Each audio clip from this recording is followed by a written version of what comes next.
歡迎收聽福音清談節目《號角聲》。歡迎收聽《號角聲》。上一集 Deborah 同我哋分享咗佢由認識猶太人到順服上帝嘅呼召去服侍呢一個民族。佢先後去到芝加哥同埋紐約去修讀研究猶太嘅課程，之後亦都留喺美國繼續服侍當地嘅猶太人。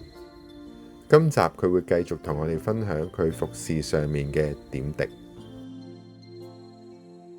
以前認識嘅猶太人咧，就大部分都係世俗化啦，又唔係好 religious 嘅。咁我認為嘅猶太人，所有全部都係外國人啦、西人啦，佢哋都係即係千篇一律，都係差唔多咁樣噶啦。嚟到真正認識猶太人，原來猶太人咧係好似我哋中國人咁啦，好多唔同種類嘅。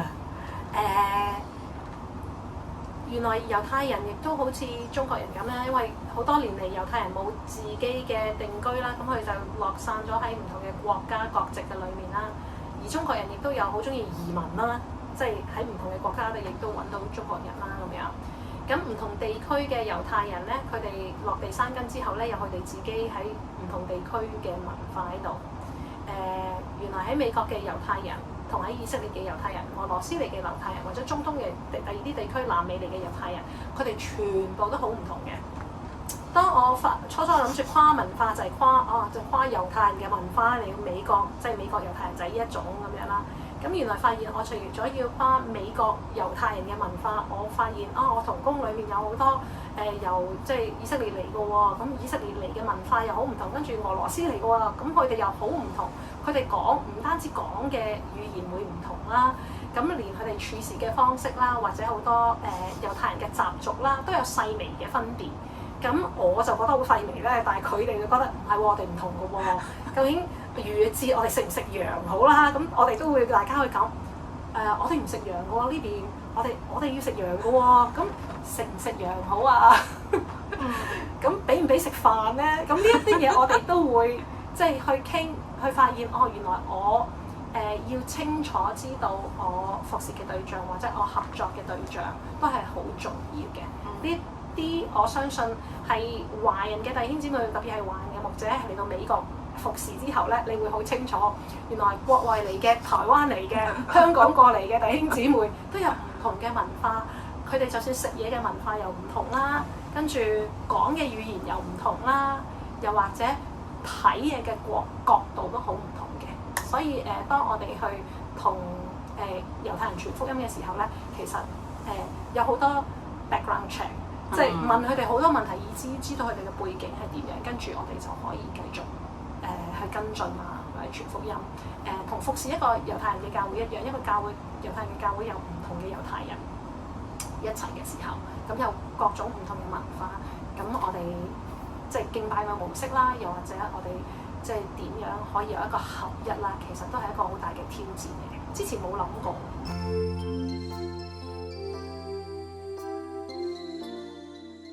有historically 即係歷史性嘅原因啦，咁有屬靈性嘅原因啦。歷史性嘅原因就係好多千年以嚟，原來基督教同猶太教咧係有好多牙齒人，即係喺教會嘅歷史裏面，教會裏面對猶太人社群嘅逼迫啦，又或者對猶太人嗰種歧視啦。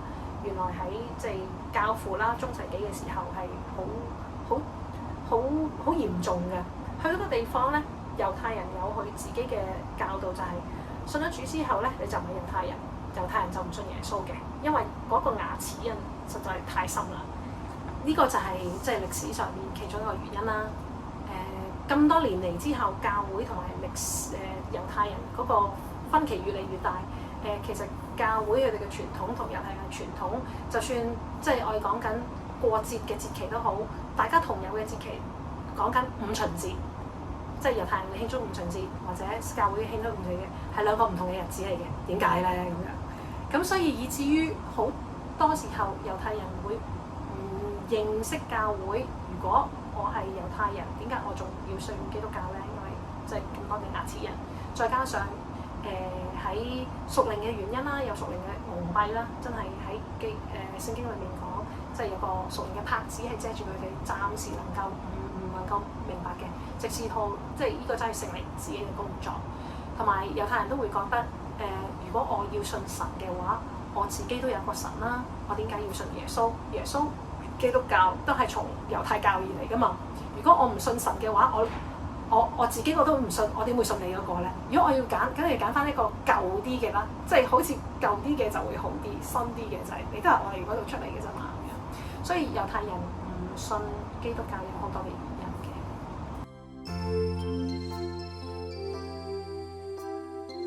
有個religious 嘅猶太人，佢本身就係即係佢守律法，亦都會即係守好多節期。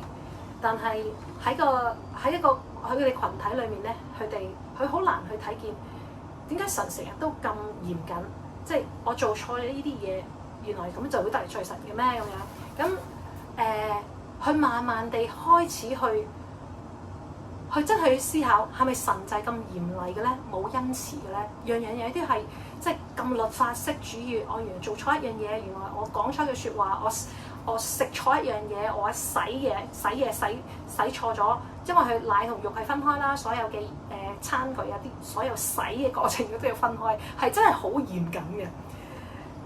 去到一個地步，佢會覺得神唔係應該咁嘅。聖經明明講係神有恩慈、有恩典、有憐憫噶嘛。咁我做錯咗嘢，我同佢講對唔住，其實可以噶喎。又或者係咪神就係要我哋咁樣咧？佢開始有呢啲疑問。咁輾轉間，佢就嚟到我哋嘅機構啦，接觸到我哋啦。咁係主耶穌基督嗰個教導咧，去吸引住佢。佢開始去睇新約，睇到主耶穌講唔係你食咗啲乜嘢嘢去即係令到你唔潔淨喎，係我哋嘅心裏邊，我哋講啲乜嘢，因為我哋裡面嘅唔潔淨，去即係令我哋玷污咁樣。佢覺得呢個教導係好好，跟住我哋就不斷咁樣去來回去分享啦。咁我又有機會去繼續去即係跟進佢啦。咁有一次見到佢佢手臂上咧有個tattoo，有個紋身。